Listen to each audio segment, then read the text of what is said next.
అందరికి నమస్తే. మాజీ ముఖ్యమంత్రి కేసీఆర్ పటా పటా పటా పటా బాంబులేసి వెళ్ళిపోయినాక ఇప్పుడు గవర్నమెంట్కి లీకులు వస్తున్నాయి. ఇన్ని రోజులు రాలే, ఇప్పుడు వస్తున్నాయి. అంటే గవర్నమెంటు ఒక తప్పుని కప్పిపుచ్చుకోనికే ఇంకో తప్పు చేయడం, ఆ తప్పుని కప్పిపుచ్చుకోనికే ఇంకో తప్పు చేయడం, ఇట్లా ఎన్ని తప్పులు చేయాలనుకుంటుందో తెలియదు. కానీ ఇది ఒక ప్రజాస్వామ్యం, లేకపోతే జనం. ఇది రేవంత్ రెడ్డి పర్సనల్ కాదు, ఎవ్వరి పర్సనల్ కాదు. ఏం లీక్ ఇచ్చారంటే ఫోన్ ట్యాపింగ్లో అసెంబ్లీ అయిపోయిన తర్వాత, అసెంబ్లీ రేపు 29, 30, 31 పెడతారట. అది అయిపోయిన తర్వాత కేసీఆర్కు, హరీష్ రావుకు, కేటీఆర్కు నోటీసులు ఇస్తారంట ఫోన్ ట్యాపింగ్ మీద, ఫోన్ ట్యాపింగ్ కేసులో. అది ఒక లీకు. టీవీ ఛానల్లో బ్రేకింగ్ ఫుల్. నాకు తెలిసి రేపు పేపర్లో కూడా హెడ్లైన్స్ ఇదే ఉంటుంది. అసలు ఇప్పుడున్న సిచ్యువేషన్లో ప్రభుత్వం ఆ పని చేయగలదా అనేది ఒక పాయింట్. రెండవది, 2 సంవత్సరాలు చేయకుండా ఇప్పుడు ఎందుకు తెర మీద తీసుకొచ్చారు. 2 అసలు ఇయ్యక ముందే మీడియాకి ఎందుకు వచ్చింది వార్త. 3 ఇట్లాంటి చాలా పాయింట్స్ ఉన్నాయి. అన్ని విషయాలు క్లియర్గా మాట్లాడదాం. సబ్స్క్రైబ్ చేయండి, షేర్ కూడా చేయండి. అందరినీ ఎడ్యుకేట్ చేద్దాం తెలంగాణ ప్రజలను. గవర్నమెంట్ ఎట్లాంటి డ్రామాలు చేస్తుంది, రాజకీయ నాయకులు ఎట్లా డ్రామాలు చేస్తారో అన్నీ చూపిద్దాం. అందుకే సబ్స్క్రైబ్ చేయండి. పోతే రేపు అసెంబ్లీ ఉన్నాయి కదా, అసెంబ్లీ మీటింగ్స్ పెడతామని చెప్పారు. కేసీఆర్ మీటింగ్ తర్వాత ఇక మేము అసెంబ్లీ పెడతాం, అసెంబ్లీకి రావాలని పెడుతున్నారు. 25, 29, 30 3 రోజులు పెడుతున్నారు. ఆ అసెంబ్లీ సమావేశాల తర్వాత ఈ ఫోన్ ట్యాపింగ్లో వీళ్ళకు నోటీసులు ఇస్తాం అని చెప్పారు. అయితే ఇవ్వచ్చు నోటీసులు, కానీ ఇచ్చిన తర్వాత కదా వార్త బయటకు వస్తుంది. ఇచ్చిన తర్వాత కదా, ఇవ్వకముందే ఎప్పుడో ఇస్తామన్న సంగతి ఇప్పుడు ఎందుకు వస్తుంది వార్త? అంటే లీకుడు వార్త. అంటే వాళ్ళను బెదిరిద్దామని చేస్తున్న ప్రయత్నమేమో ప్రభుత్వం బహుశా. ఇచ్చినాక వార్త ఇచ్చిన తర్వాత వాళ్ళన్నా మాకు వచ్చిందని చెప్పాలి, లేకపోతే ఆ ఇచ్చిన వాళ్ళన్నా ఇచ్చిర్రు అని చెప్పాలి. ఆ సిట్టో ఎవరు వాళ్ళన్నా మేము ఇచ్చినామని వాళ్ళని ప్రెస్కి ఇవ్వాలి, వాళ్ళని ప్రెస్కి ఇవ్వాలి. కానీ ఎప్పుడో అయిపోయేదానికి, అంటే ఎప్పుడో అసెంబ్లీ అయిపోయిన తర్వాత ఇచ్చే నోటీసులకు ఇప్పుడు ఎందుకు హడావిడి స్టార్ట్ అయింది? ఇదంతా KCR press meet effect. KCR meeting తర్వాత గవర్నమెంట్ డిఫెన్స్లో పడి ఇరుక్కపోయి బయటికి రాలేక ఇట్లాంటి వార్తలు ఇస్తున్నట్టు కనిపిస్తుంది. అంటే మరి ఫోన్ ట్యాపింగ్లో ఇవ్వద్దా నోటీసులు? ఫోన్ ట్యాపింగ్ కేసు 2 సంవత్సరాల నుంచి నడిపిస్తుంది గవర్నమెంట్, 2 ఇయర్స్. ఈ 2 ఇయర్స్లో ఎందుకు ఇవ్వలే నోటీసులు? ఇప్పుడు ఎందుకు ఇస్తున్నారు? ప్రతిసారి కూడా వీళ్ళు ఇదే పని చేస్తారు. ప్రతిసారి కేవలం డైవర్షన్ కోసం, లేకపోతే అవతలను బెదిరించడం కోసం. మనం చాలాసార్లు చూసినాం. మూసికి అడ్డుపడుతున్నప్పుడు కేటీఆర్ ఫామ్ హౌస్ కొలగొడతామన్నారు, కొలగొట్లే. మూసికి అడ్డుపడుతున్నప్పుడు అంటే మూసి ఆ పేదల ఇల్లు కొలగొట్టొద్దు అని కేటీఆర్, హరీష్ రావు అడ్డం పడ్డప్పుడు ఈ కామెంట్లు చేసిండ్రు. రేవంత్ రెడ్డి చేసిండు స్వయంగా. ఇప్పుడు ఇది ఉంది కదా, ఈ ఫార్ములా కార్ రేస్లో విజిలెన్స్ రిపోర్ట్ వచ్చింది. ఆ విజిలెన్స్ రిపోర్ట్ గవర్నమెంట్కి ఇస్తే గవర్నమెంట్ గవర్నర్కి ఇచ్చింది. కానీ అది గవర్నమెంట్లో ఇంటర్నల్ సర్క్యులర్. అది అంటే ఇంటర్నల్గా ఒక విజిలెన్స్ రిపోర్ట్ అని గవర్నమెంట్ వేసింది, గవర్నమెంట్కి ఇచ్చిన రిపోర్టు సీక్రెట్గా. అది మీడియా చేతికి ఎట్లొచ్చింది, ఎందుకు వచ్చింది? మీడియా చేతికి ఎట్లొచ్చింది, ఎందుకు వచ్చింది? అన్ని టీవీ ఛానల్స్ మా దగ్గర విజిలెన్స్ రిపోర్ట్ ఎక్స్క్లూజివ్ మా దగ్గరనే ఉందని చెప్పేసి లైవ్ నడిపించారు. హౌ? అది కూడా లీక్డ్. అంటే దీన్ని ఎంతసేపటికి 2 రకాలుగా వాడాలని చూస్తుంది. ఒకటి, బెదిరిద్దామని, బెదిరించి వాళ్ళ దారి తీసుకొచ్చుకునే ప్రయత్నం చేద్దామని ఒక భాగం. రెండవది, బద్నాం చేద్దామని. అంటే వీళ్ళని నమ్ముతారా అంటే ఎవరైనా నమ్ముతుంటారు కదా కొంతమంది. రేవంత్ రెడ్డి చెప్తున్నాడు కరెక్టే ఉండొచ్చు అని కొంతమంది నమ్మేవాళ్ళు, తెలియని వాళ్ళు ఉంటారు కదా, వాళ్ళని నమ్మించే ప్రయత్నం.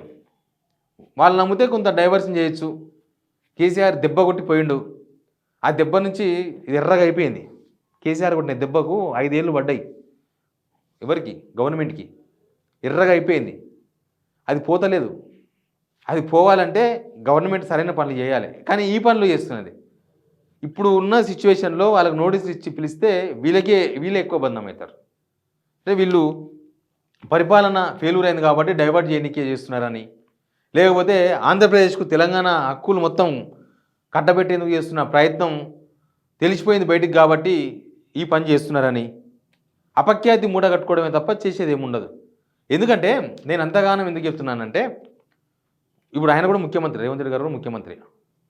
పనులలో ఫోన్ ట్యాప్ చేయి అని ఏ ముఖ్యమంత్రి చెప్పాడు?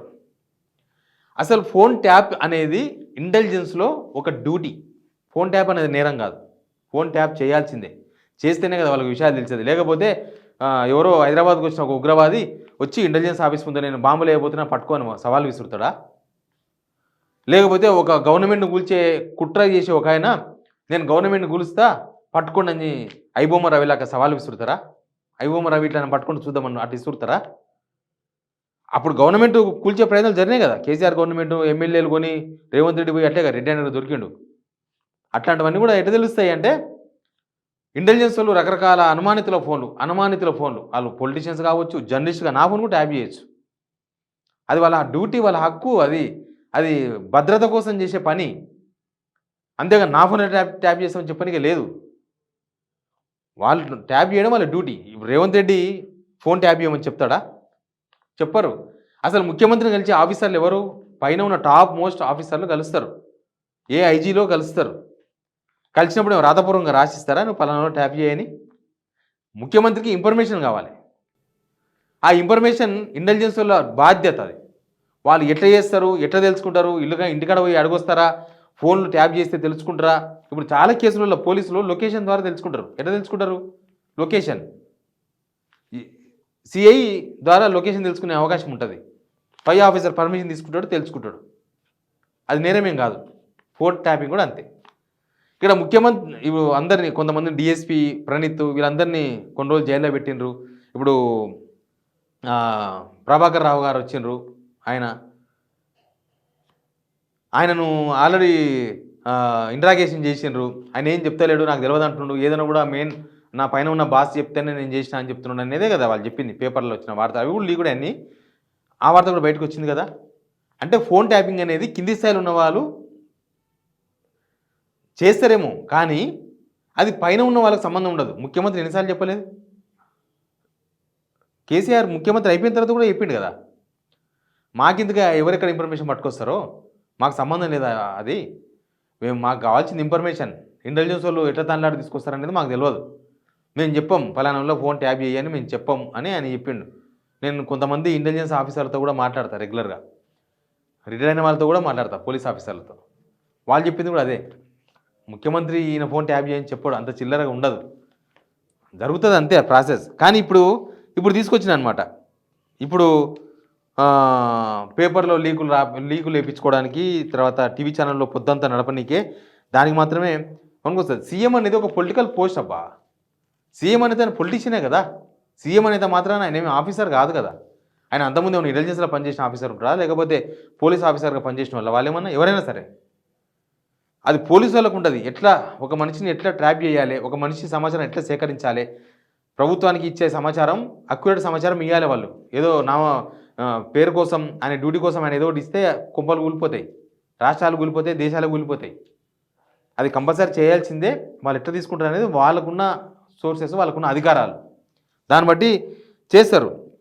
అంతేగాని సీఎం దగ్గర పోయి అందరూ డిఎస్పీలు, సిఏలు అందరూ సీఎంని పోయి కలిసి నేను ట్యాప్ చేయమంటారా, మీరు ఎవరు ట్యాప్ చేయమంటారా అని అడగరు, వాళ్ళు చెప్పరు. అదంతా జస్ట్ బద్నాం చేసుకోవడానికి పనికొచ్చే కథ. ఇప్పటిదాకా ఏం చేసింది చెప్పండి? 2 years అయింది కదా ఇప్పటిదాకా. ఫార్ములా ఈ కార్ కూడా చూసినాం కదా. కేటీఆర్ అయితే 100 సార్లు లొటపీస్ కేసు అన్నాడు. ఏమైనా చేసినరా వీళ్ళు? ఏం చేయలేకపోయినారు. ఇప్పుడు కూడా కేటీఆర్ ఈ విషయం మీద కూడా మాట్లాడండి, ఒకసారి వినండి. 2 ఏళ్లుగా కేసుల చుట్టూనే నడుపుతున్నాడు ప్రభుత్వాన్ని తప్ప ప్రజలకు పనికొచ్చే ఒక్క కార్యక్రమం కూడా లేదు. పోనీ ఆ కేసులన్నా ధైర్యంగా పెడతాడా మొగోడిలాగా అంటే అది కూడా చేత కాదు. రోజు ఒక్క లీక్, ఇగో ఈ కేసు ఇస్తారంట, ట్యాపింగ్ అంట, నోటీస్ అంట. రారాదు కెమెరా ముంగటికి ముఖ్యమంత్రి దమ్ముంటే మొగాడి అయితే రా, వచ్చి చెప్పు, ఇగో ఈ కేసులో కేసు పెడుతున్నా అని చెప్పు. అది ఇప్పుడున్న సిచ్యువేషన్లో రేవంత్ రెడ్డికి బాగా తెలుసు. రేవంత్ రెడ్డి ఇప్పుడున్న దానిలో వాళ్ళను బద్నాం చేసే ప్రయత్నం చేసుడే తప్ప దానిలో మిగిలింది ఏం లేదు. ఫోన్ ట్యాపింగ్లో సుప్రీంకోర్టే అడిగింది, అసలు మీకు ఏం సమాచారం కావాలి, మీరు ఎందుకోసం చేస్తున్నారు విచారణ, అసలు మీకు ఇంకా ఏం కావాలని అడిగింది, అసలు మీకు ఎంత టైం కావాలి, అసలు మీకు ఏం కావాలని అడిగితే ప్రభుత్వం సమాధానం చెప్పలే. మళ్ళీ ఇంకో సిట్ వేసారు సజ్జనార సమక్షంలో, మళ్ళీ ఆ సిట్ విచారిస్తుందంట. అంటే ఇంతే, బెదిరించనీకే, బెదిరింపుల పాలన, బెదిరింపుల కోసం మాత్రమే ఇది పనికొస్తుంది తప్ప చేతగాక ఇదంతా చేస్తున్నారనే జనం అనుకునే అవకాశం ఉంది తప్ప వీళ్ళు నిజంగానే ఏదో చేద్దామనే పొజిషన్ లేరు. ఇప్పుడు 2 years అయింది, గవర్నమెంట్ పనితీరు అందరికి అర్థమైపోయింది గవర్నమెంట్ వచ్చిన తర్వాత. ఇంకా ఇప్పుడు ఏం చేసినా వాళ్ళను, కేటీఆర్ను, కేసీఆర్ను, హరీష్ రావును ఏం చేసినా బాగా లేట్ చేశారు మీరు. ఏం చేసినా ఇది చాతగాక చేస్తున్నారు, తప్పులు కప్పించుకొని చేస్తున్నారు అనే ఉద్దేశమే బయటికి కనబడే అవకాశం ఉంటుంది. గవర్నమెంట్ వచ్చిన కొత్తల్ని మీరు ఏమైనా చేయాలనుకుంటే అప్పుడే ఎంతసేపు చేస్తారు విచారణ? ఎన్ని రోజులు చేస్తారు? 2 సంవత్సరాలు చేస్తారా విచారణ? ఎప్పుడో చేస్తుండ్రు, ఎప్పుడో ఏమేమవుతుండే ఎవరైనా వాళ్ళు వద్దన్నారా? మేము రెడీగా ఉన్నాము, ఏం చేస్తారో చేయండి అని చెప్పి 1,00,000 సార్లు వాళ్ళు సవాళ్ళు విస్తుండ్రు గవర్నమెంట్‌కి. అయినా సరే ఏం చేయలేకపోయినారు. ఇప్పుడు ఏందంటే రేవంత్ రెడ్డి ఫెయిల్యూర్ బయటపడ్డది. ఆయన మొత్తం తెలంగాణను ప్యాకప్ చేసి ఏపీకి అప్పచెప్పే ప్రయత్నాలు అన్నీ బయటకు వచ్చేసినాయి. చూసినాం కదా! అంతా డిఫెన్స్‌లో పడిపోయినారు.